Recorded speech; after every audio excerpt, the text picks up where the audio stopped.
আসসালামু আলাইকুম এভরিওয়ান, কেমন আছেন সবাই? আশা করি সকলেই ভালো আছেন। আমি এখন আছি বাগেরহাটের মোড়লগঞ্জ উপজেলার দৈবগড়টি ইউনিয়নের একটি ফুটবল মাঠে।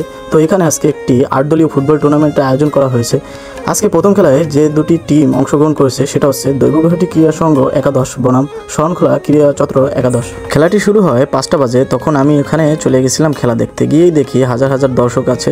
তো তার ভিতরে আমাদের খেলাটা শুরু হয়ে যাবে। এর ভিতরেই বিগত অনেক দিন ধরেই দৈবগড়টি মাঠে খেলা স্থগিত ছিল, তো ফাইনালি আবারও খেলা শুরু হয়ে গেছে। আর আমাদের দৈবগড়টি ক্রীড়া সংঘের যে টুর্নামেন্টটা ছাড়া হয়েছে সেই টুর্নামেন্টের পরিচালক শাওন দিদার এবং আমাদের দৈবগড়টি ক্রীড়া সংঘের সভাপতি রানা দিদার ভাইয়ের আয়োজনে দৈবগড়টি মাঠে সুন্দর একটি ফুটবল ম্যাচ আয়োজন করা হয়েছে।